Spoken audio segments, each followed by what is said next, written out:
함께 찾을 때 마태복음 26장 14절로 16절의 말씀입니다.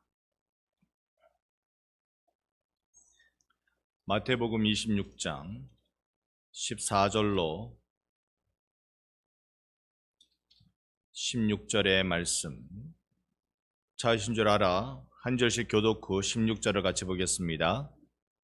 그때 12 중에 하나인 가룟 유다라 하는 자가 대제사장들에게 가서 말하되 예수를 너희에게 넘겨주리니 얼마나 주려느냐 하니 그들이 은 30을 달아 주거늘 같이 봅니다. 그가 그때부터 예수를 넘겨줄 기회를 찾더라. 아멘.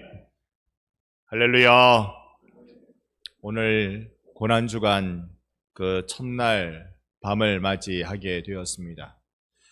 초대교회에 관한 책을 읽어보니까요, 사실 초대교회 때 고난주간을 어떻게 보냈는가 싶어서 좀 살펴봤는데 초대교회 때는 고난주간을 특별히 지키지 않았답니다.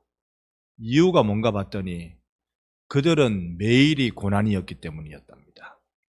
매일 박해 속에 놓여져 있어서 따로 고난주간이라고 빼어서 지킬 일이 아니라 늘 고난주간으로 살았다라는 것이죠. 그래서 초대교회는 금식을 자주 하고, 그리고 특별히 기도하는 것 중에 밤샘 기도를 많이 했다고 합니다. 그러니까 밤에 기도하는 게 초대교회의 전통하고 좀 맞아지는 것 같아요. 우리가 오늘 이 시간에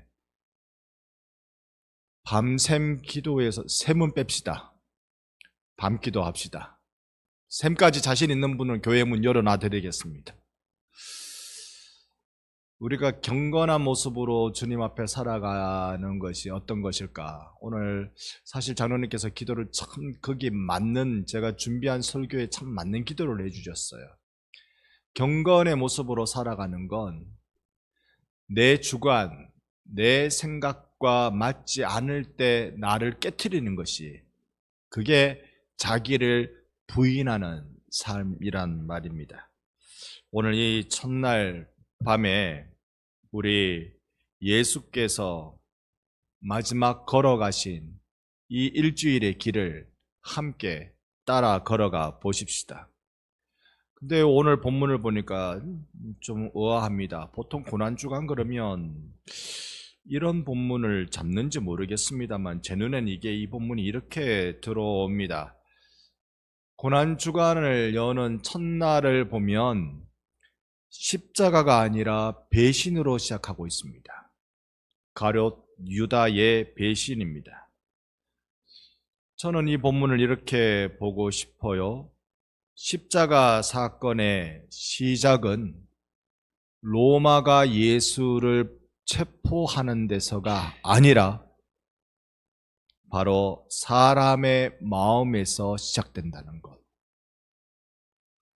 오늘 본문이 어떻게 우리에게 보여주고 있습니까? 14절에 보면요, 그때의 12 중에 하나인, 여러분 12 중에 하나, 12이 누굽니까? 12 제자들입니다. 12 제자들이라고 하는 것은, 그들 중에 하나가 배신했다는 것은 매우 충격적인 일이 아닐 수가 없습니다. 가장 가까운 사람이지 않아요? 예수님께 있어서 가장 가까운 사람, 예수님께서 공생의 사역을 시작하실 때는 가족보다 더 가까운 이가 예수님과 함께 다녔던 12명의 제자들이었습니다. 3년 동안 같이 동거동락했습니다. 그러니까 진짜로 함께 살고 함께 즐거워했어요. 밥을 같이 먹었다니까요. 밥을 같이 먹는 사람을 한자로 뭐라고 부릅니까? 식구라고 합니다. 먹을 식자, 입구자. 밥을 같이 먹는 식구. 지금 이건 예수님께 이웃 사촌 정도가 아니라 진짜 식구입니다. 예수님께서 12 제자를 부르셨을 때 어떠한 마음과 각오를 가지고 부르셨을까요? 여러분, 예수님께서 12 제자 외에 다른 사도로 삼을 제자를 준비하셨습니까? 그러지 않으셨어요. 저 뒤에 바울이 사도로 편입됩니다만은 다른 사도로 삼을 일군의 무리들을 준비하지 않았습니다. 12만 딱 준비하셨어요. 그러면 이 12이 복음 사역에 실패하면 예수님의 구원 사역은 생각만 해도 큰일인데요. 예수님은 어떤 마음으로 이 12를 부르셨을까? 저는 이리 하셨을 것이라고 생각합니다. 내가 너희들에게 내 모든 걸 걸었다.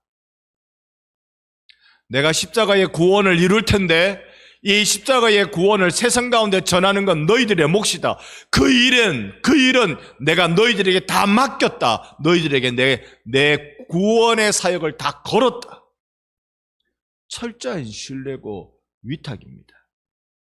그런데 가장 말씀을 가까이 들었던 12 중에 하나가 그가 예수를 팔러갑니다.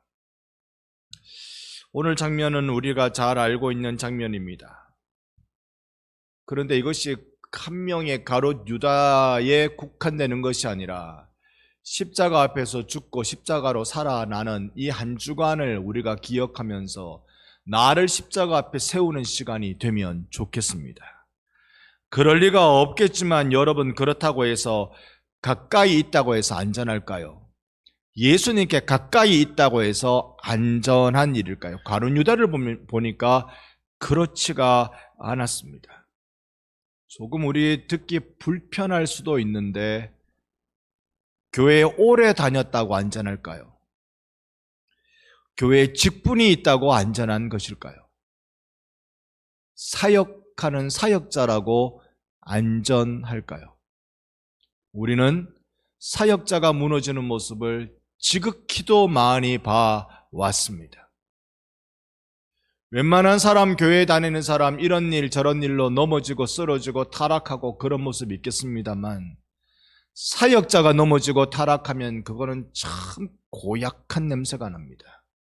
그래서 이런 말이 있습니다. 성경 말씀 아니고요. 이런 말이 있습니다. 거룩이 타락하면 더욱더 지독한 냄새가 난다. 여기에 우리는 안전할까요? 가룟 유다는 가장 가까운 자리에서 가장 멀어진 사람입니다. 내가 예수를 만나고 있는데 나는 안전할까? 오늘 말씀을 조금씩 살피면서 그것을 우리 점검해 보는 시간을 가지면 좋겠습니다. 주일 광고 말씀드린 대로 여러분 반드시 9시 전에 마칩니다.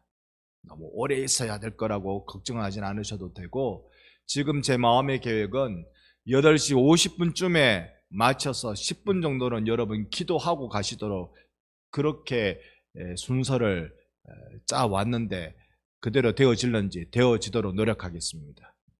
우리의 마음이 오늘 주님 앞에, 십자가 앞에 나를 한번 갖다 놔 보자고요. 예수의 십자가 앞에 나를 한번 세워놔 보자고요.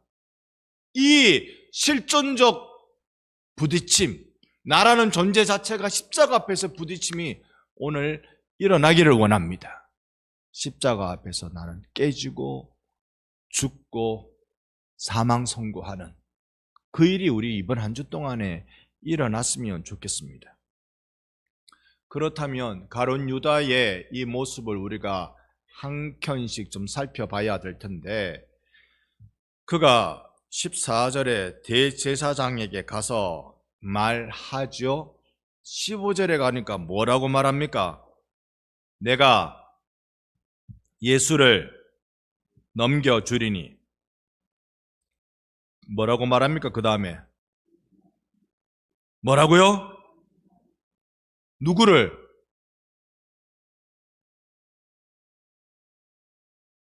예수를 줄 테니 얼마나 주려느냐? 여러분, 이거 우리가 그냥 읽고 넘어갈 수 있지만 엄청난 이 소름 돋는 말이라는 느낌이 들지 않습니까? 3년 동안 스승으로 모셨던 예수를 내가 너희들한테 줄 테니 그 예수 값을 얼마나 주려느냐? 3년 동안 하나님의 구원의 사역을 전하는 일에 나를 훈련시켜 주셨던 그 예수를 내가 너희들한테 팔 테니 얼마에 살래? 이거는 어떻게 상상이 안 됩니다. 가룟 유다가 12 제자들 중에서 회계 노릇을 한 것 같아요. 돈주머니를 보관하는 역할, 회계 역할을, 뉘우치는 회계 말고 돈 계산하는 회계, 그 회계 역할을 한 것 같아요. 그는 지금 뭐 하고 있습니까? 계산하고 있습니다. 예수, 나한테 섭섭한 말을 한 예수, 팔자. 얼마에 팔 수 있을까? 여러분, 이거 갑자기 막 분노가 일어나서 막 충동적으로 내 팔게 얼마? 이렇게 하는 겁니까? 아니면 굉장히 차분하게 내가 내어줄게 얼마에 살래? 라고 하는 것 같습니까? 그는 동계산 할 줄 아는 사람이었어요. 여러분, 전혀 동계산 할 줄 모르는 사람이 이 돈주머니 차고 있으면 위험합니다. 저는 동계산을 잘 합니다.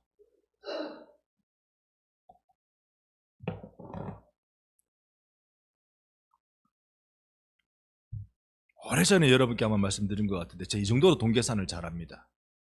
어릴 적에 아버님 친구분들이 저희 집에 놀러 오시면 용돈을 누님하고 저한테 줍니다. 여러분, 누님한테 용돈을 많이 줬을까요? 저에게 용돈을 많이 줬을까요? 제게 많이 줬습니다. 이유 아시죠? 옛날 어른들. 저에게는 종이 돈을 줬습니다. 누님께는 동전을 줬습니다. 그때 500원짜리가 종이 돈이었던 거 아셔요? 그게 아마 거북선 그림이 있었죠. 저에게는 500원짜리를 딱 주고 누님께는 100원짜리 2개를 딱 줬습니다. 그러면 이 손님이, 아버님의 손님이 가시고 나면 누님이 저에게 작업을 걸죠. 어떤 작업? 너 몇 개 받았나? 1개. 난 2개 받았는데 2개하고 1개하고 바꾸자. 제가 좋다고 바꿨답니다. 저는 돈계산을 아주 잘합니다. 이런 사람이 돈깨를 맡으면 굶어 죽기 십상입니다. 유다는요, 돈 계산을 잘할 줄 알죠. 그러니 유다가 맡았겠죠.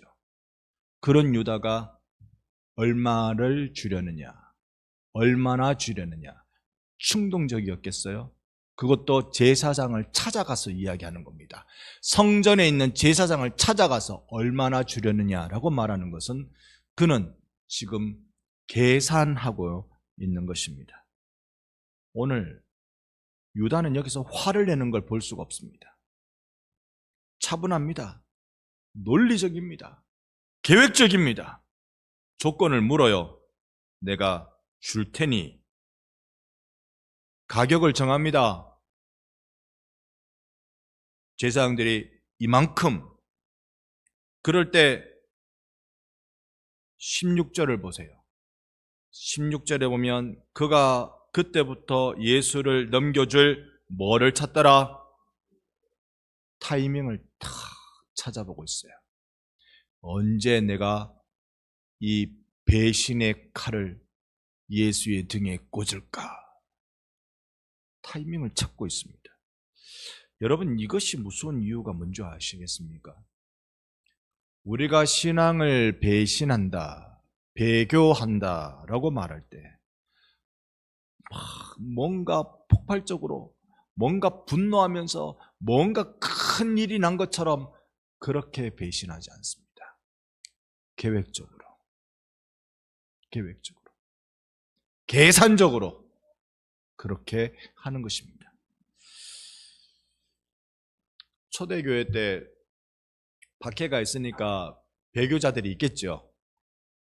당연히 그러지 않겠어요? 예수를 믿으면 다 죽인다 그러니 당연히 죽음의 길을 걷는 순교자도 있고, 그 반대로 예수 믿는 걸 나는 포기하겠습니다 라고 말하는 배교자들이 있겠죠. 배교자들이 돌아서고 이제 박해가 끝났어요. 그러면 이 배교자들이 과거에 예수를 믿었는데 지금 신앙의 자유가 이루어지고 있는 것 같으니 다시 돌아오고 싶을 것 아닙니까? 여러분 대답을 표시를 빨리 해주시면 진짜로 9시에 끝납니다. 네. 돌아오고 싶을 것 아닙니까? 돌아오면 뭐가 문제가 생깁니까? 기존의 박해 속에서도 신앙을 지켰던 사람들은 배교자들이 어떻게 보일까요? 정조를 잃어버린, 신앙의 정조를 잃어버린 사람으로 보는 겁니다. 거룩하지 못하다. 소위 영혼이 더럽혀졌다. 그래서 교회 역사에 보면 항상 이 갈등이 있어요. 거룩함과 하나됨. 배교자들을 받아주면서 이 하나됨으로 나가려면 거룩이 손상된다고 본 겁니다. 경건이 손상된다고 본 겁니다.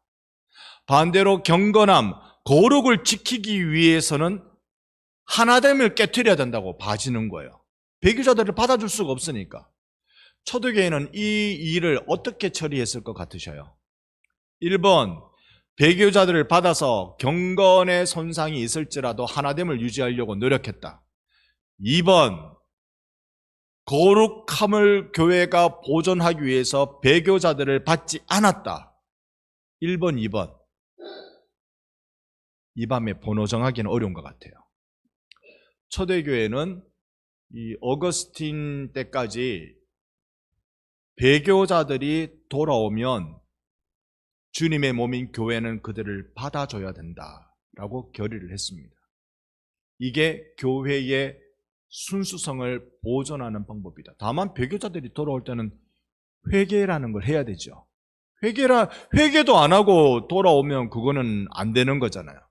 한국교회 신사참배 이후에 해방되고 난 뒤에 나타났던 현상은 추록 성도들, 추록 목사들 중심으로 한국교회 갱신운동을 벌였는데 그때 기존 기득권과 싸운 것은 기득권이 전혀 회개하지 않은 거예요. 이건 우리나라 판이랑 좀 다릅니다. 2000년 전에 있었던 초대교회 때 일어났던 박해에서 돌아온 배교자들을 대하는 것과 해방 이후에 우리나라가 대다수가 배교자들이었거든요. 배교자들과 이 대함은 서로 좀 회개의 유무에 따라 다름이라고 저는 봅니다. 이 배교자들이 돌아올 때 교회는 그래도 끌어안았습니다. 이 가룟 유다는요, 회개를 하지 않으니까 떨어져 나갑니다. 근데 무서웠어요. 우리가 가룟 유다를 보면 무섭습니다. 어느 정도냐면 언제 예수를 넘겨줄까 타이밍까지 보고 있다니까요. 딱 그러는 모습. 조금 더 볼까요? 15절 다시 보면 예수를 너희에게 넘겨주리니 얼마나 주려느냐라고 물었더니 대제사장들이 얼마 준답니까? 은 30. 은의 양에 따라 다르겠죠. 은 30의 값이. 근데 보통 이게 은 30이라고 하면 그 당시의 가격으로 노예 한 명 값이랍니다. 그러니까 사람을 파는데 사람 값으로 치는 거죠. 근데 사람도 사람 나름이지 않겠어요? 교통사고 나도 그 사람의 경력과 월급과 이런 것에 따라서 배상액이 다르다 그러던데요. 고대 사회는 더 있겠죠. 사람이 다 같은 사람이 아니었을 겁니다. 귀족이 있고 로마 시민권을 가지고 있는 자유민이 있고 종이 있고. 그런데 은 30은 어떤 사람의 값이라고요? 노예, 종값이라고요. 종은 고대 사회 상인들이 기록한 내용을 보면 1명, 2명 아니고 1마리, 2마리로 기록되어 있습니다.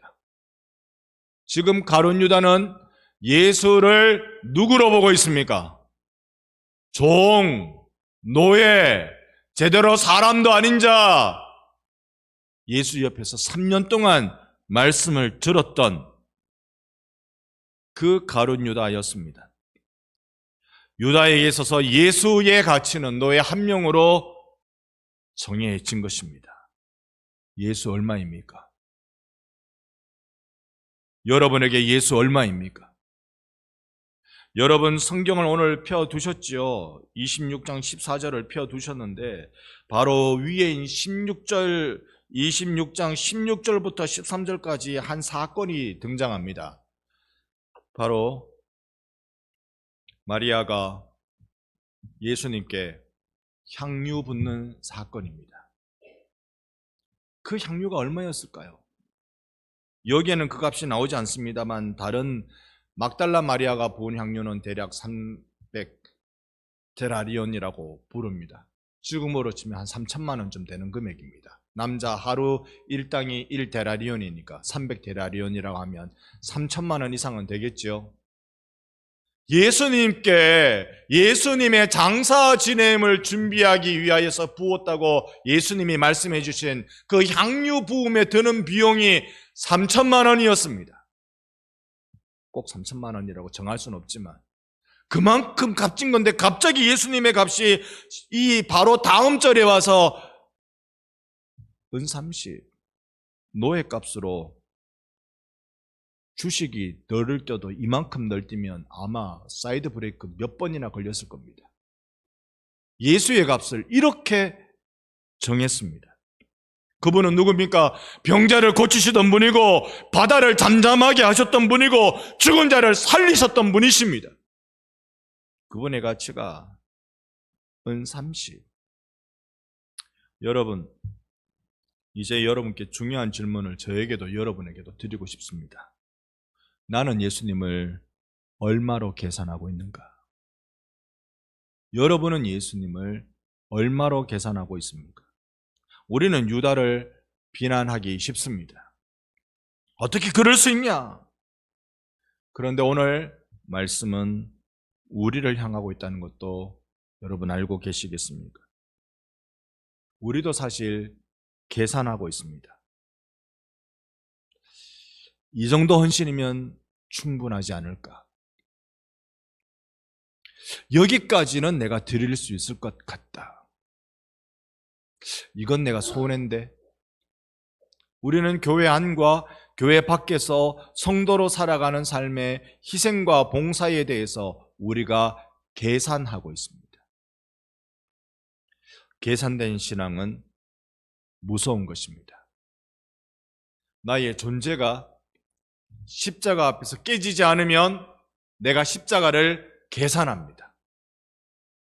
나라는 존재가 예수 앞에서 죽어지지 않으면 나의 주라고 고백하는 예수를 그 가치를 얼마냐라고 계산합니다. 우리는 겉으로는 신앙이라고 말하지만 속으로는 이미 가격표를 다 붙여놓고 있는 것입니다. 여러분은 예수께 붙여놓은 가격표가 얼마짜리입니까? 물건 사러 가서 좋은 물건 보고 가격표를 보고 깜짝 놀라서 그냥 모른 척 돌아서듯 여러분에게 있어서 예수는 가격표가 얼마입니까? 예수를 배신한 사람이 어디 유다뿐입니까? 여러분 성경에 예수를 배신한 사람, 이 고난주간에 예수를 배신한 사람 또 누가 있습니까? 가룟 유다 외에 또 베드로죠. 베드로가 예수를 배신했습니다. 베드로가 배신했을 때 우리 한번 보십시다.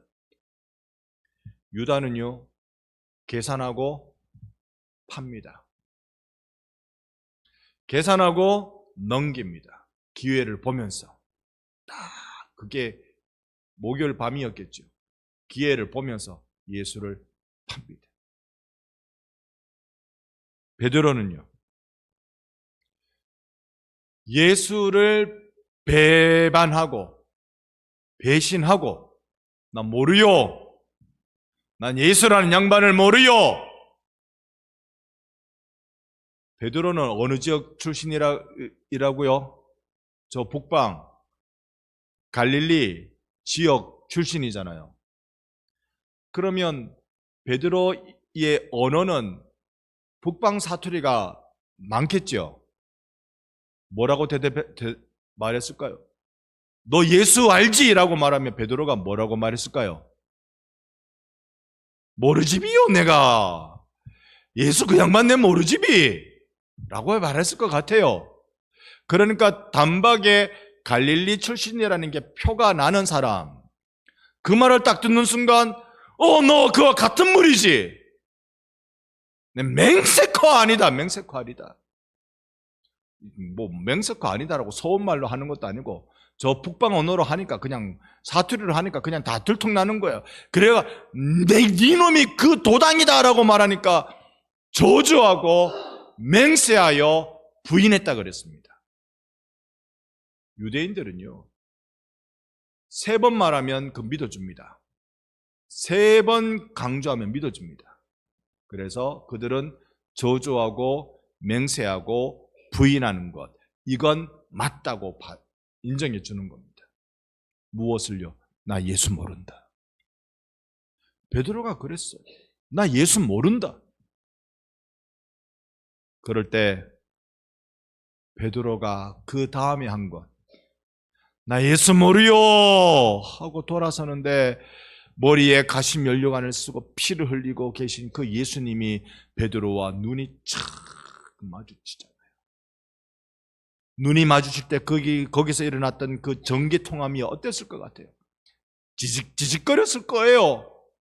그리고 난 뒤에 베드로가 밖에 나가서 닭이 3번 울 때 그가 한 행동은 무엇이었습니까? 울더라. 울더라. 여기에 신앙의 결정적인 차이가 있습니다. 가룟 유다는 넘어지고 맙니다. 그런데 베드로는 같이 넘어져도 돌아옵니다. 저는 여러분에게 십자가로 돌아오기를 축복하고 권합니다. 십자가로 돌아오십시오. 오늘 우리의 자리는 어떤 자리입니까?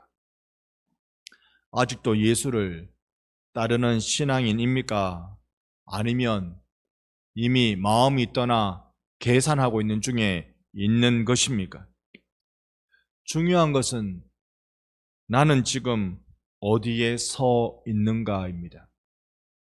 우리는 다시 십자가에 서 있으십시다. 십자가는요, 이 고난주간은 내 속에 뭔가 새 것을 만들어내는 시간이라기보다 이 고난주간은 내 속에 있는 것이 드러나는 시간이 되면 좋겠습니다. 이 속에 있는 것이 드러나서 나라는 존재가 이렇게 하고 있는 존재구나, 이게 발견되어지면 좋겠습니다. 다른 사람은, 여러분 옆에 있는 사람은 여러분에 대해서 모릅니다. 그리고 사실 관심이 없습니다. 왜냐하면 그 사람도 하나님 앞에 서 있어야 할 시간이기 때문에 그렇습니다. 여기에 우리의 위선이 드러나고 우리의 계산이 드러나고 여기에 그 예전에 섭섭했던 마음으로 예수를 팔아버려야 되겠다는 사악함이 드러나고 내 신앙 이게 뭐라고 그런 마음이 드러난다면 우리는 오늘 한 가지를 딱 한번 해봅시다. 예수께 매긴 가격표를 좀 바꿔봅시다. 예수께 내가 매긴 가격표는 사실 내 자존심보다는 좀 가격이 약하지 않았습니까? 예수께 매긴 가격표는 그거는 사실 내 안위보다는 가격이 좀 낮지 않았습니까? 여차해서 얻지 못해도 별로 아깝지 않을 정도의 가격표만 매겨놓은 것 아닙니까? 다시 우리는 예수께 가격표를 새로 한번 매겨봅시다. 어떤 가격표요? 예수는 내 인생보다 귀합니다. 내 목숨값보다 귀합니다. 예수는 내가 드리는 시간보다 귀하고 내가 가진 모든 것보다 귀하고 예수보다 귀한 건 내게는 더 없습니다. 우리 예수께 가격표 제대로 매겨봅시다. 나 바라보고 나 구원하시겠다고 하늘 보자 기꺼이 버리신 그 예수께 우리 제대로 예수님의 가격을 한번 불러봅시다. 이 정도까지는 내가 참아도 더는 안 됩니다. 그러면 나 못 참아요. 여러분, 가격을 너무 싸게 걸어놓지 마십시오. 예수의 가격을 너무 낮게 잡아두지 마십시오. 겨우 은삼시 친구들과 모여서 몇 명 모여서 저녁에 술집에 가서 한잔하면 없어질 술 은삼시 예수의 값은 내 생명보다 귀합니다. 그래서 저는 오늘 참 은혜를 많이 받습니다. 내가 감히 예수를 상상할 수 있나? 내가 감히 예수의 값을 상상할 수 있나? 우리말에 다 값에 대해서 지극히 헐값이어서 값이 없다, 값없다 이렇게 표현하는 게 있습니다. 반대로 값을 도저히 매길 수가 없어서 값을 치를 수 없다, 값을 매길 수 없다라는 뜻을 가지고 있습니다. 정반대의 뜻을 가지고 있습니다. 여러분의 신앙은, 예수를 향한 신앙은 값어치를 도저히 매길 수 없는 그 예수를 사는 신앙이 되기를 바랍니다. 예수, 우리 그분께 한번 맡겨보지 않을까요? 그분께 우리 자신을 한번 그렇게 내 인생보다 귀한 분이십니다. 내 남은 생의 모든 시간보다 더 귀한 분이십니다. 내가 가지고 있는 모든 것보다 더 귀한 분이십니다라고. 유다는요, 예수를 판 사람 이전에 예수의 가치를 낮춘 사람입니다. 여러분은 어떠십니까? 오늘 이 시간 예수 그 한 분을 향하여서 참으로 내 인생에 그 귀한 모든 것 드려도 아깝지 않다는 신앙의 고백이 있는 이날 특별 밤 기도의 첫날이 되기를 주님의 이름으로 축원합니다. 아멘.